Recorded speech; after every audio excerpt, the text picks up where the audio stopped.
নমস্কার বন্ধুরা, আজকের এমিলিস ব্লগে তোমাদের সকলকে স্বাগত। তোমরা কেমন আছো? সবাই নিশ্চয়ই ভালো আছো। আচ্ছা বন্ধুরা, তোমাদের কি একটা রেসিপি জানা আছে? ওই যা হোক রেসিপি। আমার তো জানা নেই।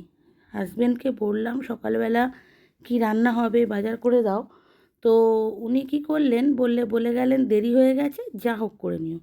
এই যা হোকের রেসিপিটা আমার মাথায় নেই। তো চলো দেখি ফ্রিজে কি পড়ে আছে। আজকে ভাবছি ফ্রিজটা পরিষ্কার করব। মানে যা টুকটাক পড়ে আছে সেই দিয়েই আজকের লাঞ্চটা কমপ্লিট করাবো। তো ফ্রিজ খুলে দেখলাম কিছু পটল আছে, ঝিঙে আছে, মাছ ছিল না, মাছ মাত্র 2 পিস পড়েছিল। ওই লেজটা আর ওই একটা চাকা, ওটা কেউ খায় না, পড়েছিল।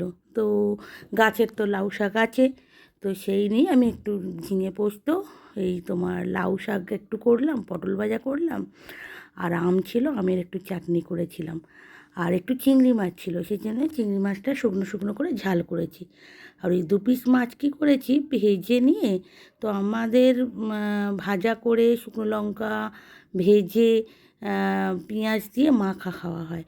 তো এক দিদিভাইয়ের থেকে ফোনে দেখে আমি এই রেসিপিটা করলাম। একটুখানি মাছটাকে বেশ করকরে করে ভেজে নিয়ে, শুকনো লঙ্কা ভেজে, আর তার সাথে পেঁয়াজ, রসুন, কালো জিরে আর কাঁচা লঙ্কা, এখানে একটু অল্প কাঁচা লঙ্কা দিয়েছিলাম, দিয়ে ভেজে ভালো করে মেখে নিয়েছিলাম। নিয়ে মাছটা এর সাথে মেখেছিলাম। আমরা কাঁচা পেঁয়াজ আর শুকনো লঙ্কাটাই মাখি, আর কিছু মাখি না। তো যা হোক, একটু অন্যরকম লাগলো, খারাপ লাগলো না, বেশ ভালোই লাগলো গরম ভাতের সাথে। তো এদিকে এই সব রেডি করে রাখতে হবে, আমাদের আবার ভীষণ তাড়া। ওনারা এসে গেলে তখন কিছু এসব মাখা টাকা করা যাবে না। রেডি করে আমি আমার কোকোর ভাতটা মাখছিলাম। আমাদের ভাত না একটু শক্ত শক্ত খায় আমার ছেলে, ওর বাবা, সব ওই জন্য একটু ভাতটা ভালো করে না মাখলে আমার কোকো খেতে পারে না। তো দেখো আমি দই দিয়ে ভাতটা ভালো করে আগে মেখে নিয়ে দই দিয়ে মাখাচ্ছিলাম। এই গরম, প্রচণ্ড গরমের জন্য না আমি চিকেনটা রোজ দিই না, একটু দইটা দিই, সপ্তাহে 2-3 দিন দই দিই, আর মাঝে বা চিকেন দিয়ে এরকম। তো ও দেখলো ভাতটা মাখছি আমি, ও ঘুরে বেড়াচ্ছে, ওর ভাত খাওয়ার মোটে কোনো মানে ইচ্ছা নেই। জোর করে ডেকে ডেকে ডেকে ডেকে খাওয়াতে হয়। কিন্তু অন্যান্য দুষ্টুমি বা ওকে ডিম খাওয়ানো বা কলা, এগুলো বলতে হয় না, এগুলো আগে থেকে চলে আসে, নিজে খেয়ে নেয়।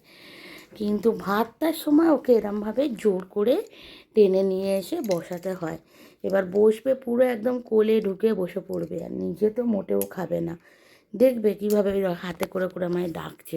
ওকে যদি বলি একটু নিজে খা না কোকো, বড় হয়ে গেছিস, নিজে খা, তো ওর যে ট্রেনার আছে সেও আমাকে, ওই দাদাও বারণ করেছিলেন যে ওকে খাইয়ে দেবেন না, ওকে নিজেকে খেতে দেবেন। তো এরমও করেছি, ওকে খাইয়ে দিইনি, খাওয়াইনি দিব্যি সমস্ত বদমাইশি করছে, কিন্তু এদিকে খাওয়ার সময় খাচ্ছে না। এরমভাবে 2 দিন, এবার আমার নিজের খারাপ লাগছে, কিচ্ছু খাচ্ছে না, ওরমভাবে রাখা যায়? দেখো এখানে খাবারটা দিয়েছি, ওই শুধু ঠান্ডা ঠান্ডা দই, ওই ধারগুলো একটু একটু চাটছে, কিন্তু যে নিজে যে খাবে সেটা ও এদিক ওদিক তাকাচ্ছে আর আমার দিকে তাকাচ্ছে, কখন আমি ওকে ডেলা করে করে খাইয়ে দেবো। এবার খাইয়ে দিলে চুপচাপ ও লক্ষ্মী ছেলের হয়ে খেয়ে নেবে। ওকে, আমাকে সেই জন্য ভাতটা কী করবো, আর আর কিছু করতে পারি না। তোমাদের কাছে কিছু সলিউশান থাকলে একটু বলো তো, তোমাদের কাছে যাদের, তোমাদের এই পেট আছে, তারা, তোমাদেরকেও কি এরমভাবে খাইয়ে দিতে হয়? দেখো কীভাবে আমি ডেলা করে করে, দেখো গাল করে করে খাইয়ে দিচ্ছি। এটা আমার সবথেকে বড় কাজ। আমি যেদিনকে বেরিয়ে যাই সেদিনকে ওর কাকাই খাওয়ায়, আর যেদিনকে আমি বাড়িতে থাকি আমি খাওয়াই। ওই ওর কাকাই আর আমি দুজনেই ওর জন্য কাবু হয়ে গেছি, কি বলবো। ওর বাবাও করে, ওর বাবারও কাজ ভাগ আছে, ওকে স্নান করিয়ে দেওয়া, ওকে খাইয়ে দেওয়া। বাবার কাছে একটু বকা হওয়া, মানে বকা খেয়ে খেয়ে খায়, একবার মুখে নেয়, একটু মাঝে সাঝে যদি খাওয়ায়। আর দাদা তো শুধু খেলে, দাদা একদমই খাওয়ানোর দায়িত্ব নেয় না।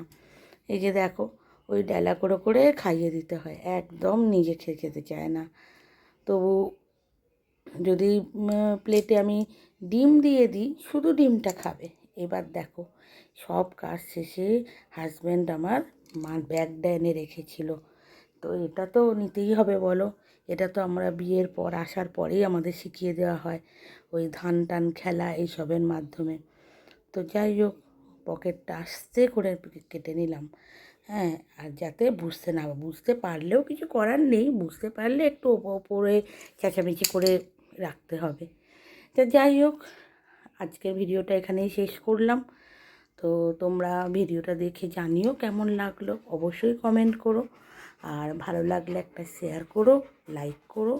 আবার নেক্সট ভিডিওতে আবার দেখা হবে।